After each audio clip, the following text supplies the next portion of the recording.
Welcome to the tourist route.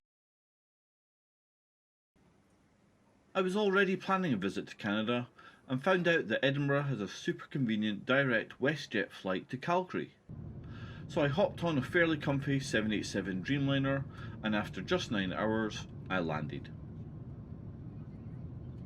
I found my hotel, fell into bed for a few hours, then grabbed some dinner and immediately got reintroduced to North American portion sizes.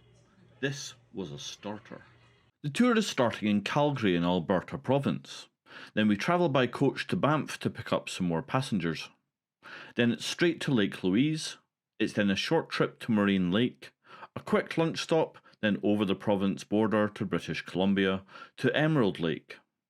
We then take a quick stop at the Natural Bridge, then it's back to Alberta where we go to Banff and then finish in Calgary.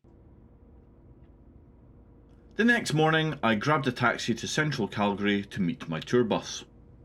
I totally failed to film this part, but just picture a very grey street full of tourists all wondering where their bus is. It wasn't the most organised start. The tour itself was with Banff ToDo, booked through Viator. And once I found the bus, everything was smooth from start to finish. We drove about an hour and a half to Banff to pick up more passengers, and the views from the windows were already starting to impress.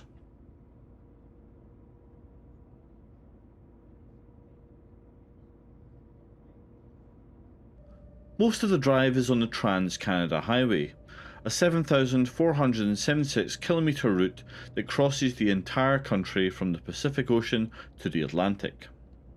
Driving the entire Trans-Canada Highway from Victoria, British Columbia to St John's in Newfoundland takes 7 to 10 days minimum of near constant driving. But I'm told to truly enjoy the journey, with rest, sightseeing and ferry crossings, you'll want at least 2 to 3 weeks to take it in properly. Along the way is one of the coolest things I spotted, but didn't manage to film, were the wildlife crossings. Bridges and tunnels built for animals to cross safely. Such a brilliant idea. So we were starting with the main event, Lake Louise. You walk through the massive car park, down a tree-lined path, and then, bam! That first view hits you. The turquoise water, snow-capped mountains, the glacier in the distance, absolutely stunning.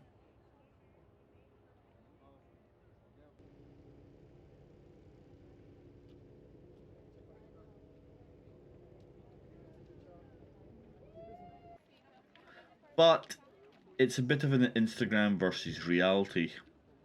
Everyone wants the perfect shot, which means it's not always easy to get yours without someone wandering into frame. Still, I managed to get a great selfie and some decent shots.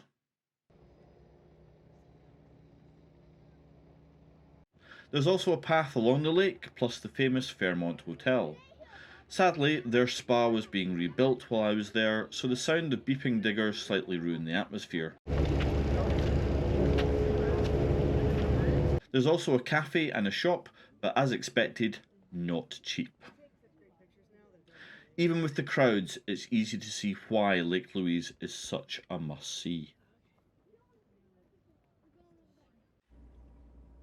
Only a few miles away from Lake Louise is Moraine Lake, sitting in the valley of the 10 Peaks at nearly 1,900 metres above sea level. It's fed almost entirely by glacier melt, so it only reaches its full height around late June, and you can only access it in the summer.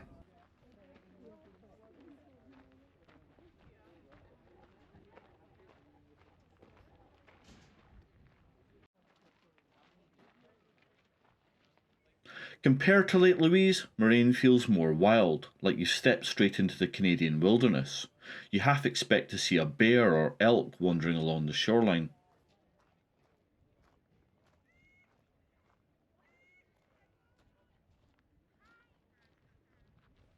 At the car park there's a huge pile of rubble, which really looks odd, but walk around it and you'll find the trail that leads to the best viewpoint.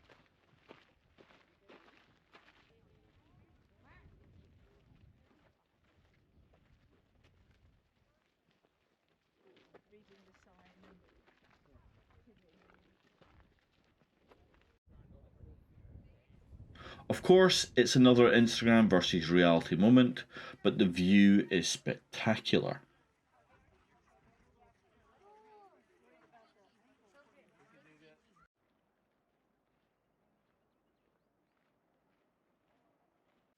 This one was honestly one of my favourite stops of the whole trip, and I could have spent more time here. After a quick lunch, we crossed into British Columbia and into Yoho National Park to see Emerald Lake. The drive itself was breathtaking, and by the time we arrived, I was in absolute awe.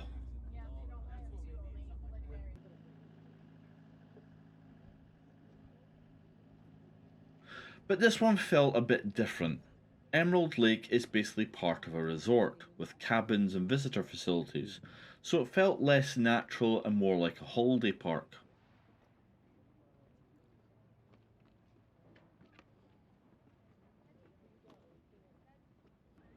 The lake is gorgeous, don't get me wrong, but the paths don't go too far and the trees block a lot of the views.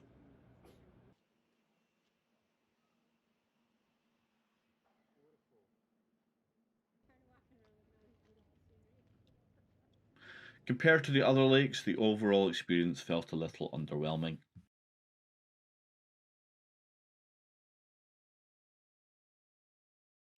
As a bonus, we also stopped at the Natural Bridge, and it's exactly what it sounds like. A rock formation carved by the rushing Kicking Horse River where the water has eroded the softer rock below.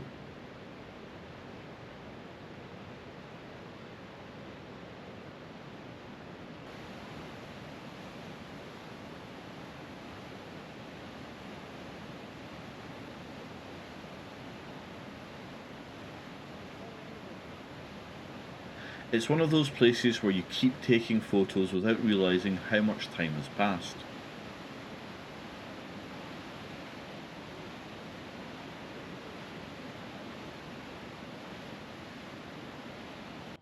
So we headed back to Banff and dropped off some of the passengers, and I had an hour to explore the town.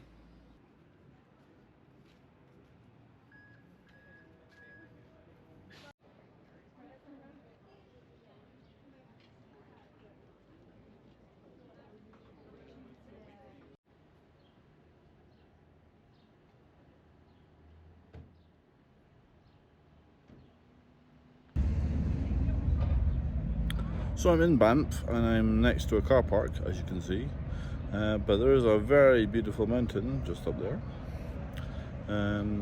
I've around Banff now, and it's a beautiful little tourist town. It's nothing more than that though. It's surrounded in Rockies, so beautiful scenery. Lots of shops, from tourist shops, restaurants, pubs, candy stores, and coffee shops. So it's a great little base if you're wanting to have a little holiday here.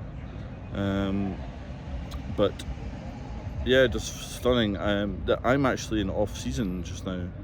It's early June at the moment. I can't imagine how busy this place will be during July, August, September. It's busy now, and that's saying something. That this is a Tuesday. On a weekday when schools are still in, so when schools are off and people are starting to actually have holidays, this place will be mobbed. So take that into consideration if you are coming. It's a pretty little place surrounded by mountains, definitely somewhere I'd love to return to and spend a lot more time. If you're short on time, this day trip from Calgary is absolutely worth it. Yes, it's long, about 12 hours, and yes, it can get touristy, but you'll see some of the most stunning scenery in the Rockies, grab some amazing photos, and take away memories that will last a lifetime. I booked through Viator with Banff ToDo, and both our guide and driver were fantastic, really friendly, full of knowledge, and even helped snap a few photos along the way. The whole trip cost me £77, which is about 144 Canadian dollars, 104 US dollars, or 89 euros, and I went in June. If you want to stay longer, there are options in Banff and Lake Louise, but they do come with a premium price tag. Would I do it again? Absolutely.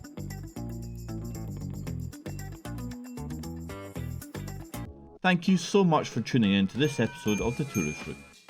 I hope you enjoyed the journey and found some inspiration for your next trip. If you liked what you watched, please give me a thumbs up and don't forget to share and hit that subscribe button so you don't miss more travel adventures coming to this channel. For an extra dose of travel tips, helpful links and a deeper dive into all the destinations I've covered, head over to 𝐷etouristrooute.com.